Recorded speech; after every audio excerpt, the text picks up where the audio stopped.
బాలయ్య ఏంటి నీకోసం ఎవరు వచ్చారో చూడు. టిమ్ము టిమ్ము కూర్చొని పట్టరా, కలెక్టర్ గారు వస్తా. కలెక్టర్ గారా?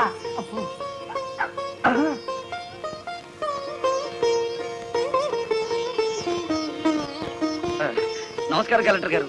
నమస్తే. మీరు ఇక్కడికి? అంకుల్ కూర్చోండి. రండి కూర్చోండి. కూర్చోండి అమ్మా.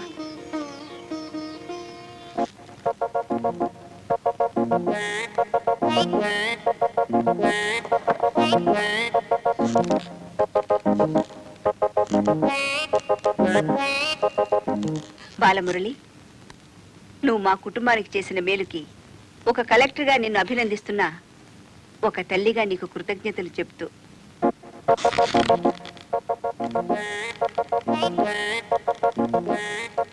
ఏమిటి, ఏమైంది?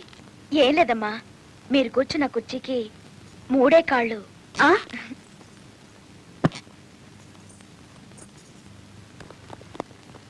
ఏమనుకోకండి అమ్మా.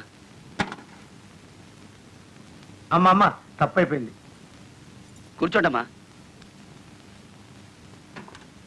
నమస్కారం అమ్మా. చెప్పండి అయ్యా, మీ సమస్యలు ఏమిటో. ఈ తిక్కది డ్రైవర్ పేట మొత్తాన్ని ముంచిందమ్మా. అవునమ్మా, సొంతంగా ఓనర్లు అయిపోదురు అని పిలిచి డబ్బు నగలు తీసుకెళ్లి బ్యాంక్ మేనేజర్ సుబ్రహ్మణ్యం దగ్గర పెట్టించాను.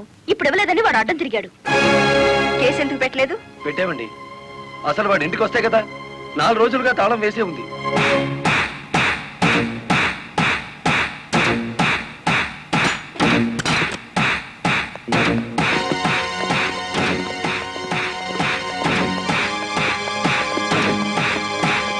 ఆడి జీతం ఎంతో, జీవితం ఎంతో ఈ టీవీలు ఫ్రిడ్జ్లు చూస్తేనే తెలుస్తుంది.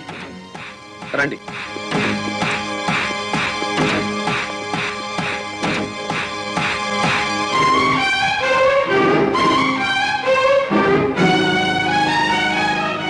ఇదేమిటి, ఇతని ఫోటో ఎక్కడుందే? వాడే బ్యాంక్ మేనేజర్ అమ్మా. ఓ గాడ్, నేను చూసి నితిన్ సేవాన్ని. బ్యాంక్ మేనేజర్ లారీ డ్రైవర్ల డబ్బు కాజేస్తే ఇతన్ని ఎంత చంపారు? ఆ రోజు ఇక్కడికి వచ్చినప్పుడు సీను గారు ఇక్కడ ఉన్నాడు. డబ్బు కోసం సీనే ఆ బ్యాంక్ మేనేజర్ చంపుతాడు, మిమ్మల్ని చంపపోయాడు. అతను ఏ లారీతో అటాక్ చేశాడో ఆ లారీ ఓనర్ ఎవరో వివరాలు సేకరించలేదా? ఆ లారీ రంగనాయకుల్ది. అంతకు ముందే తన లారీని శ్రీను అనే వ్యక్తి తీసుకు పారిపోయాడని అతను కేసు పెట్టాడు. అంటే బ్యాంక్ మేనేజర్ హత్య జరుగుతుందని రంగనాయకులకు ముందే తెలుసన్నమాట. నాకేం తెలియదు.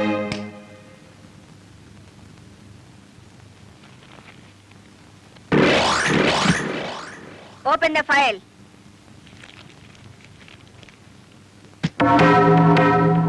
మీరేమన్నా బ్రహ్మ విష్ణు మహేశ్వర్లని ఆ ఫోటో దిగారా? హత్య చేసే ముందు హాస్పిటల్లో పడుకోవటం, పథకాలు వేసే ముందు పోలీస్ స్టేషన్లో కేసు పెట్టడం క్రిమినల్స్ కే తెలుసు. నేను క్రిమినల్ కాదు, పెద్ద మనిషిని. పెద్ద మనిషిని అని డ్రైవర్ పేటలో శుద్ధ ముక్కతో రాస్తారా? మీరు నన్ను అవమానిస్తున్నారు. మీరు చట్టాన్ని అవమానిస్తున్నారు. కేవలం ఫోటో దిగినంత మాత్రాన చచ్చిన వాడికి చంపిన వాడికి నాకు ఏదో లింక్ ఉన్నట్టేనా? ఎస్, డ్రైవర్ ఓనర్ అవటం మీకు ఇష్టం లేదు. అందుకే వాళ్ళని ఆనాడు కేసుల్లో ఇరికించారు. వాళ్ళు కేసుల్లో నుంచి బయటపడేసరికి బ్యాంక్ మేనేజర్ సహకారంతో డ్రైవర్ల నోళ్లు కొట్టారు. వాళ్ళ తిరుగుబాటుతో నిజం బయటపడుతుందని బ్యాంక్ మేనేజర్ని హత్య చేయించారు. ఈ నిజాన్ని నేను ఈ రోజు ప్రూవ్ చేయలేకపోవచ్చు. శ్మశానంలో పాతిపెట్టిన శవం కుళ్ళిపోతుందేమో కానీ ధర్మాన్ని పాతిపెడితే మళ్ళీ ప్రాణంతో లేచొస్తుంది. Mind it. వామ్మో, డ్రైవర్ల డబ్బు లారీ టైర్లలో దాచిన విషయం కనిపెట్టేస్తారేంటి? వెంటనే సీనుగాడికి డబ్బిచ్చి స్టేట్ విడిచి పారిపోయి ఏర్పాటు చేయి.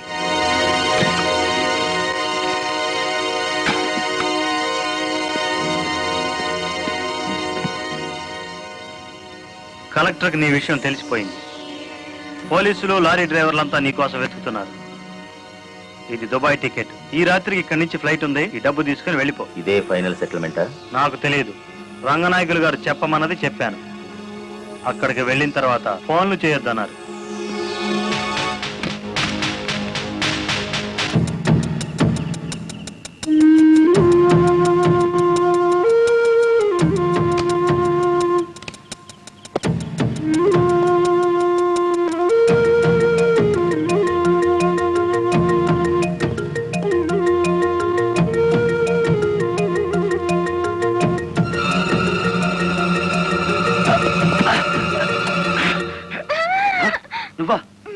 ఇక్కడికి ఎందుకు వచ్చావు?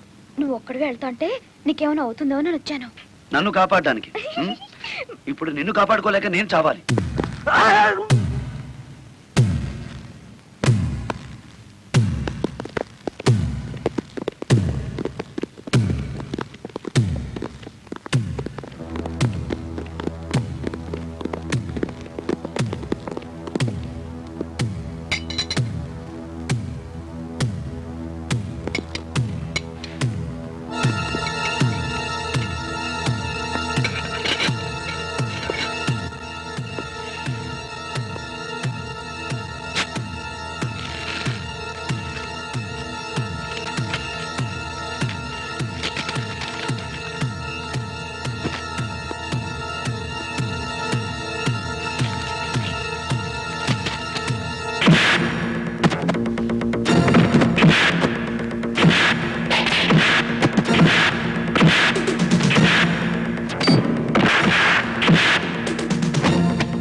మిమ్మల్ని అందరినీ అరెస్ట్ చేయిస్తుంది. రెడ్ హ్యాండెడ్ గా బ్లాక్ మనీని పట్టుకున్నందుకే కాదు రంగనాయకులు గారు, లారీ డ్రైవర్ని మోసం చేసి వాళ్ళ డబ్బు కాజేసినందుకు, నన్ను హత్య చేయడానికి ప్రయత్నించిన ఈ శ్రీనివాసుకి ఆశ్రయం కల్పించినందుకు కూడా. తీసుకెళ్ళండి. ఈ జిల్లా కలెక్టర్ గారి మీద జరిగిన హత్యా ప్రయత్నం గురించి మీ అందరికీ తెలుసు. తన ధైర్య సాహసాలతో ఆమెను కాపాడి నేరస్తుని పోలీసులకు పట్టించినందుకు పోలీస్ డిపార్ట్మెంట్ లారీ డ్రైవర్ బాలమురళిని సత్కరిస్తోంది. పబ్లిక్ ప్రాసిక్యూటర్ కాశీపతి గారి చేతుల మీదుగా ఈ బహుమతిని అందుకోవలసిందని బాలమురళిని ఆహ్వానిస్తున్నాం. ఏమయ్యో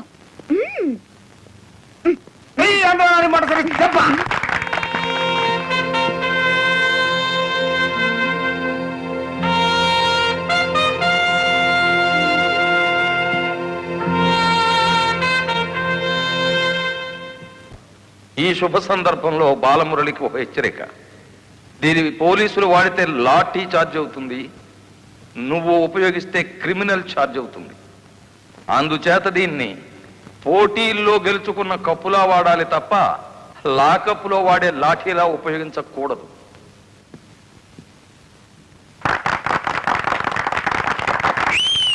ఒక పారిశ్రామికవేత్త దొంగ లెక్కల్ని, బ్లాక్ మనీని సాక్ష్యాధారాలతో పట్టుకోవడానికి మాకు సహకరించినందుకు, ప్రభుత్వానికి ఎంతో ఆదాయాన్ని సమకూర్చినందుకు, పట్టుకున్న మొత్తంలో 10% అమౌంట్ ని అతనికి బహుమతిగా అందజేస్తున్నాం.